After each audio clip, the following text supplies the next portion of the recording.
बोला श्री सद्गुरु महाराज की जय। श्री सद्गुरु महाराज की जय। श्री सद्गुरु महाराज की जय।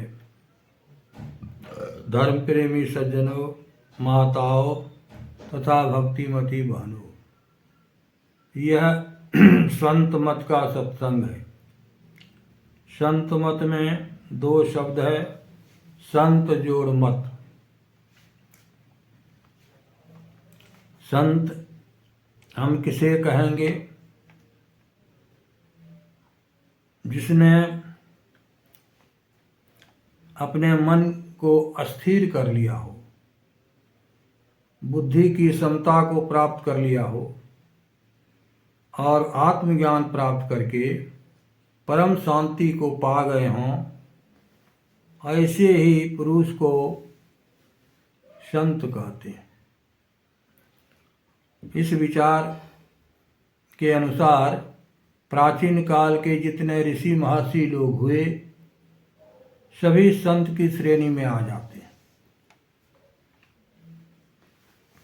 उनका जो विचारधारा है, संतों का जो विचारधारा है,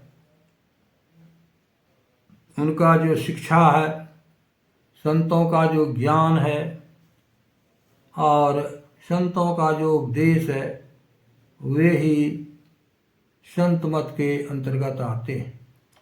उसी को संतों ने संत मत कहा है। इस संत मत के द्वारा एक ईश्वर की भक्ति का प्रचार होता है। परमात्मा एक है, उसे हम किसी भी नाम से पुकारें। वेद भगवान ऋग्वेद में एक मंत्र आया है, एकं सद्विप्रा बहुधा वदन्ति। ईश्वर एक है, विद्वान लोग उसे अनेक नामों से पुकारते हैं। अनेक नामों से पुकारने के कारण परमात्मा अनेक नहीं हो गए। वैदिक धर्म के लोग, हिंदू भाई लोग उसे ब्रह्म या ईश्वर कहकर पुकारते हैं। जो संसार के कण कण में व्यापक है, उसी को ब्रह्म कहते हैं। सबके शरीर में, चींटी से लेकर हाथी तक, सबके शरीर में वो ब्रह्म सर्वव्यापक है, समाया हुआ है। सूरदास जी महाराज ने कहा, नयन नासिका अग्र है, तहाँ ब्रह्म को वास। अविनाशी बिन सय नहीं, हो सहज ज्योति प्रकाश। मुसलमान भाई लोग उस ईश्वर को खुदा या अल्लाह कहकर पुकारते हैं। चीन के निवासी उस ईश्वर को तितीन कहकर पुकारते हैं। पारसी लोग उसे अहुरमज्द कहते हैं। ईसाई धर्म के मानने वाले लोग उसे गॉड या सरस्वती पिता कहते हैं। कोई उसे स्त्री रूप में पूजते हैं और कोई उसे पुरुष रूप में पूजते हैं। संत कबीर साहब ने कहा, वह तो इन दो होते न्यारा, जाने जानन हारा। वह न स्त्री है परमात्मा, न पुरुष है, वह इन दोनों से अलग है। जाके मुँह माथा नहीं, नाही रूपक रूप, पुह वास्त है पातला ऐसा तत्तनु। संत कबीर साहब कहते हैं, जिसका मुंह माथा हाथ पैर कुछ नहीं है। संसार में अगर भगवान का कोई रूप है तो हम लोग ठाकुरवाड़ी में जाते हैं, वहाँ देखते हैं कि शालिग्राम को लोग पूजते हैं और उन्हें विष्णु भगवान कह करके प्रणाम करते हैं, उसकी पूजा करते हैं, उसकी सेवा करते हैं, जबकि उसमें हाथ पैर आँख कान नाक मुंह कुछ नहीं है। संत महात्मा लोग कहते हैं उसी तरह से यह स्थूल सगुण रूप का भगवान अगर संसार में है तो शालिग्राम रूप है, और अंदर में सूक्ष्म सगुण सूक्ष्म सगुण रूप जो भगवान है उसको बिंदु रूप कहते हैं। वह उसमें भी हाथ पैर आँख कान नाक मुंह कुछ नहीं है, फिर भी मनुस्मृति के वेद में 122 श्लोक में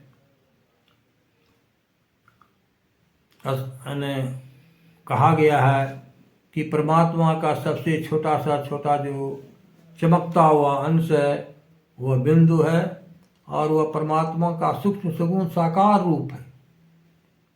इस तरह से हम देखते हैं कि संतों ने परमात्मा के अनेक नाम होते हुए भी उसे परमात्मा एक ही एक है। उन परमात्मा को प्राप्त करने के लिए संत महात्माओं ने कहा, भगवान श्री कृष्ण ने कहा उसको कैसे जाना जाए। तो भगवान श्री कृष्ण कहते हैं, वेद पै सिंधु सुविचार मंदर महा अखिल मुनि वृंद निर्मथन करता सार सत्संग मुद्रित इति कहत श्री कृष्ण बैदर विभरता। भगवान श्री कृष्ण ने अपनी पटरानी रुक्मिणी से कहा कि वेदों को मथा गया। 88,000 ऋषि महर्षि लोग वेदों को मथा, सुविचार मंदर महा, ऋषियों के विचार जो है मंदराचल पहाड़ है। जब मथा गया तो उसमें सार सत्संग निकला, चारों वेदों से सार निकल गया सत्संग। उस सत्संग को जो शरण में चले जाते हैं उस जीव का उद्धार हो जाता।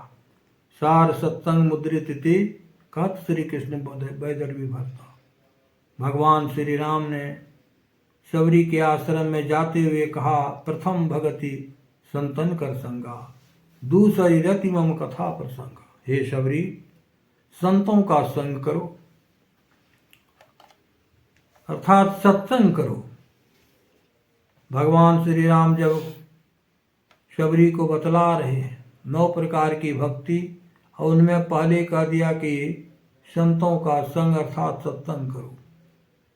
सत्संग जो है पहली भक्ति उन्होंने बतलाया, और ये भी कहा कि 9 प्रकार की भक्ति में अगर एक भी भक्ति किसी को हो जाए तो सोई अतिशय प्रिय भामी मोरे, वो अतिशय मुझे प्यारा है।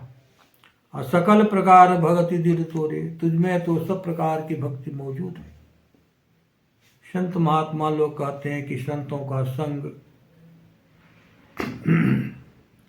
कबीर साहब ने कहा, मैं तो आन पड़ी चोरन का नगर, सत्संग बिना दिया तरसे। इस सत्संग में लाभ बहुत है, तुरंत मिलावे गुरु से। सच्चे गुरु से सत्संग के द्वारा लोग सत्संग में आकर के धीरे धीरे सच्चे गुरु से उनका संग हो जाता है। इसमें बहुत बड़ा लाभ कबीर साहब बतलाते हैं, तुरंत मिलावे गुरु से, मैं तो आन पड़ी चोरन का नगर, चोर के नगर में आ गया हूँ। आँख जो है रूप संसार में रूप का चोरी करता है, कान जो है शब्द का चोरी करता है संसार में, नाक जो है गंध दुर्गंध का चोरी करता है, त्वचा जो है स्पर्श का चोरी करता है, और जिह्वा जो है रस का चोरी करता है। कबीर साहब ने कहा कि ये चोर का नगर में मैं आ गया हूँ, सत्संग के बिना मेरा जी तरसता है। गुरुदेव ने कहा, नित प्रति सत्संग कर ले प्यारा। पदावली में गुरुदेव कहते हैं, नित प्रति सत्संग कर ले प्यारा, तेरा कार्य सरय सारा। संसार का जितना कार्य है धीरे धीरे धीरे धीरे वो आपका काम हो जाएगा। सत्संग की शक्ति को दर्शाते हुए गुरु महाराज ने कहा। सुंदरदास जी महाराज थे एक बहुत बड़े संत, उन्होंने कहा, दादू दयाल जी महाराज के शिष्य थे। उन्होंने कहा कि जो अनायास तरय भव सागर, सो सत्संगत में चली आवे। ब्राह्मण क्षत्रिय वैश्य शुद्ध, मलेच्छ चंडाल ही पार लगावे। ज्यों कनिहार न भेद करे कछु, आई चढ़े ते नाव चढ़ावे। सुंदर देह नहीं कछु लागत, या नर देह अभय पजवावे। जो अनायास तरे भव सागर, इस संसार सागर से 84 लाख योनियों से जो अपने को उद्धार पाना चाहता है, संत सुंदरदास जी महाराज कहते हैं वह सत्संग में आ जाए। जीव का उद्धार के लिए सत्संग बहुत बड़ा मजबूत कड़ी है। पहला सीढ़ी जो है सत्संग ही समझिए। इसलिए भगवान श्री राम ने पहली भक्ति सत्संग को बतलाया। जो कोई जाय मिले उन सुनर, होत पवित्र लगे हरि रंगा। दोष कलंक सभय मिटी जाए सु, नीचों जाए सो होत उतंगा। जैसे को एक निर्मलीन महामती, गंग मिलियो होई जात है गंगा। सुंदर शुद्ध करे तत्काल जो, हाय जग माही बड़ो सत्संगा। जिस तरह से नाला का पानी अगर कोई उठा करके गंगा जी में दे दे और फिर उस पानी को वह खोजे, तो वह पानी गंगा जी से नहीं निकल सकता है। वह गंग मिलियो होई जात है गंगा, वो पवित्र हो जाता है। सत्संग में जीव जब आता है तो वह जीव जो है धीरे धीरे पवित्रता की ओर चले जाते हैं। संतों ने कहा कि सबसे बड़ा सत्संग का, इस सत्संग में ज्ञान बहुत है। सत्संग में जो है ज्ञान होता है। पुष्कर तीर्थ निवासी स्वामी ब्रह्मानंद जी महाराज ने कहा, सत्संगत जगसार साधो, सत्संगत जगसार रे। बिन सत्संग ज्ञान नहीं उपजय, कर ले जतन हजार रे। संसार में उन्होंने कहा, स्वामी ब्रह्मानंद जी महाराज ने कहा कि सत्संग ही संसार का सार है। जिस तरह दूध को मथने से उसके अंदर में घी सार है, मक्खन सार है, उसी तरह संसार को मथ दिया जाए तो संसार को मथने के बाद सत्संग सार निकल गया। और वेदों को मथने के बाद भगवान श्री कृष्ण ने कहा, हे रुक्मिणी, उसमें सार निकल गया तो वो सत्संग ही सार निकल गया। जो अपने को सत्संग में डाल दिया उसका जीवन जो है निहाल हो गया। सत्संगत्वे निसंगत्व। जगत गुरु शंकराचार्य जी महाराज ने कहा, निसंगत्वे निर्मोहत्व, निर्मोहत्वे निश्चल तत्व, निश्चल तत्वे जीवन मुक्त। यह सत्संग जो है जीव को विषयों से हटा करके और जीवन मुक्त की दशा में ले जाता है। क्षण में सज्जन संगति रेखा, भवती भवार न उतरने नौका। सज्जनों का क्षण में सज्जनों का संग, साधु महात्माओं का संग अगर जीव को थोड़ा ही मिल गया तो कहते हैं भवती भवार न उतरने नौका। संसार सागर से पार होने के लिए वह नाव के समान है। बहुत बड़ा काम जो है ये सत्संग जो है नाव के समान हो जाते हैं। संत महात्मा लोग कहते हैं हम लोगों को, कभी गोसाई तुलसीदास जी महाराज ने कहा कि बिनु सत्संग विवेक न होई, राम कृपा बिनु सुलभ न सोई।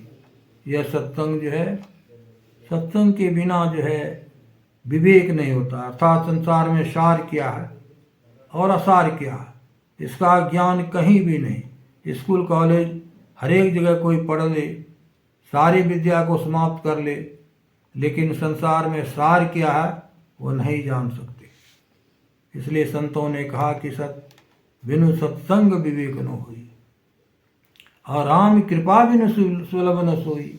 यह सत्संग जो है बिना ईश्वर की कृपा से मिलता ही नहीं है। उनकी बहुत बड़ी कृपा होती है तब कोई जीव जो है अपने को संभालते हुए तन मन धन से सत्संग की सेवा करते हैं, उसमें अपना जीवन डालते हैं। इसलिए कहा संतों की बहुत बड़ी कृपा होती है, ईश्वर की बहुत बड़ी कृपा होती है, तब कहीं जीव सत्संग के द्वारा उद्धार पाते हैं। संत महात्मा लोग कहते हैं कि सत्संग ही अमृत है, यानी सत्संग ही अमृत है। संतों का जो वचन है वो अमृत है। संत वचन व सुधा, देव भी जिसके सदा भिखारी। देवी देवता लोग जो है उनके भिखारी हैं। संतों के वचन को सुनने के लिए अपना देवी देवता लोग जो है अपना स्वर्ग छोड़ करके चले आते हैं संतों के वचन को सुनने के लिए। संत वचन व धन जिसका है नर प्रधान अधिकारी। मर्त्य अमर बन जाता जिसमें वह संजीवन रज है। संत वचन सब भव रोगों का रामबाण भेषज है। संतों का सत्संग जो ऐसा है कि रामबाण। संतों ने कहा कि ये सत्संग जो है साधारण नहीं, जीव को है न परम कल्याण के लिए यह सत्संग ले जाता है। मोक्ष के द्वार पर 4 द्वारपाल रहते हैं, शम, विचार, साधु संग और सच्चे गुरु। ये जो है मोक्ष के दरवाजे पर आते हैं। जो अपने को सत्संग में डाल दिया वह मोक्ष के दरवाजे पर जो है साधु संग, अर्थात जिन्होंने साधु का संग किया। साधु का संग, साधु किनको कहते हैं? साधु वह है जो साधना करता है, ध्यान करता है, पंच पापों को छोड़ करके संसार से विरक्त है, ज्ञानी है, उसको साधु कहते हैं। साधु बनना चाहो तो पक्का खेलो खेल, कच्चा सरसों पेड़ के खल्ली भयानक तेल। कच्चा सरसों हम लोग पेड़ दें, न खल्ली होगा न तेल होगा। इसलिए साधु बनने के लिए पक्का खेलो खेल। गोसाई तुलसीदास जी महाराज ने कहा कि साधु किसको कहते हैं? तिल परवाने लगे कपाटा, मकर तार जहाँ जीव का वाटा। इतना भेद जाने जब कोई, तुलसीदास साधु है सोई। साधु बनना साधारण खेल नहीं है ना। यमराज ने नचिकेता को कहा, हे नचिकेता, उत्तिष्ठत जागृत प्राप्त ब्राह्मणी बोधक, शरद सिधारा निष्ठा दुरत्या पथस्थ कवियो वदंती। उन्होंने कहा कि जिस प्रकार छुरी के धार तीक्ष्ण और दुस्तर होती है, तत्वज्ञानी लोग जो है उस मार्ग को वैसा ही बतलाते हैं। वह मार्ग जो है तत्वज्ञानी लोग, संत लोग बतलाते हैं कि वह मार्ग बड़ा झीना है, यानी संसार के तरफ जाने का मार्ग और एक मोक्ष में जाने का मार्ग है। भगवान श्री राम ने कहा, बड़े भाग पाइए सत्संग का। बड़भागी मनुष्य वह है जिसको सत्संग मिला। बड़े भाग पाइए सत्संगा, बिना ही प्रयास हो ही भवभंगा। भवभंगा 84 लाख जोनी। 84 लाख जोनियों में जो बहुत दुख है, उन दुखों को नाश करने वाला ये सत्संग। इसलिए भगवान श्री राम ने कहा, बड़े भाग मानुष तन पावा। कब? जब बड़े भाग पाइए सत्संगा। अगर सत्संग नहीं मिला तब भगवान शिव जी महाराज ने कहा, हे पार्वती, उमा कहूँ ते लोग अभागी। वह मनुष्य अभागा हो गया। हरि तज होय विषय अनुरागी। भगवान का भजन सत्संग को छोड़ करके संसार के विषयों की ओर दौड़ लगाने लग गया। वह मनुष्य बड़भागी नहीं है, वह अभागा हो गया। वह 84 लाख जोनियों में बहुत कष्ट को पाएगा। 84 लाख मंजिल तय करके मुश्किलों से जिस घर को तूने ढूंढा उस घर को खो रहा है। घट में है ज्ञान गंगा, उसमें न मारा गोता। विषयों के गंदे जल में स्तन को धो रहा है। बोलिए प्रेम से श्री सद्गुरु महाराज की जय।